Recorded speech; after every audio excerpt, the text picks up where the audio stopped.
No, il sintomatico di esserci sempre, che riceveranno un premio importante, una promozione per merito straordinario, e riceveranno anche una medaglia d'argento al valor civile per un'attività straordinaria, e rappresentano quindi al massimo questo principio dell'esserci sempre. Sono due ragazzi che al termine di un servizio di volante, dopo una notte di lavoro, sono intervenuti per un ultimo intervento in un bar minacciato da un attentato incendiario.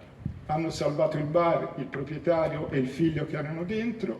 L'autore del tentativo si è autoincendiato. Uno dei colleghi, rischiando la propria vita, si è gettato addosso per spegnere le fiamme, diventando lui stesso torcia umana. E è stato salvato dal pronto intervento del suo angelo custode, l'altro agente che è riuscito a spengere le fiamme. Io ho visto, i colleghi sono Marco e Loris, sono qua, io sono emozionato perché ho visto la sofferenza e le prove che ha dovuto passare Marco in 8 mesi di ricoveri, di cure, di interventi, e rivederlo qua con la nostra divisa e pronto a continuare il suo servizio mi rende orgoglioso e pieno di gioia. Credo che questo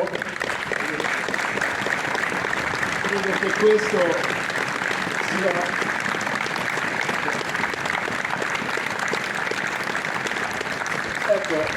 voglio dire questo. Credo che questo sia davvero, come tutti i colleghi premiati, la sintesi dell'esserci sempre. E questo applauso per i colleghi mi ripaga del fatto che il prefetto Giannini, il capo della polizia, avrebbe voluto che questi due colleghi fossero oggi premiati alla festa nazionale di Roma. Mi sono permesso di insistere perché almeno questo premio lo ricevessero qua, fra la loro gente, fra i loro amici, fra i loro colleghi e da me personalmente. Il capo mi ha capito, mi ha consentito in questo mio desiderio e li riceverà privatamente per consegnargli nelle prossime settimane la ricompensa a valor civile.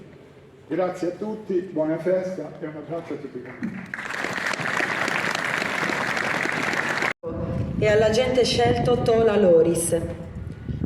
L'assistente capo Marras, evidenziando eccezionali qualità professionali ed operative, effettuava un intervento di polizia giudiziaria al fine di sventare un grave attentato incendiario ai danni del titolare di un bar. Nella circostanza, incurante del pericolo, prestava soccorso all'attentatore che, vistosi smascherato, dopo essersi cosparso il corpo di liquido infiammabile, si dava fuoco, rimanendo gravemente ustionato nel tentativo di salvargli la vita. Chiaro esempio di alto senso del dovere e coraggio. E l'agente scelto Tola, evidenziando eccezionali qualità professionali ed operative, effettuava un intervento di polizia giudiziaria al fine di sventare un grave attentato incendiario ai danni del titolare di un bar.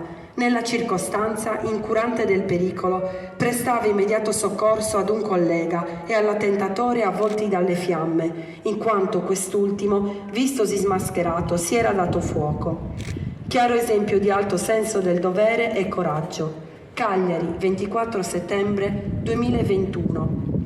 Per i fatti sopra descritti, all'assistente capo Marras Marco e all'agente scelto Tola Loris è stata conferita anche una ricompensa a valor civile. Consegna gli attestati il signor Questore di Cagliari, dottor Paolo Rossi.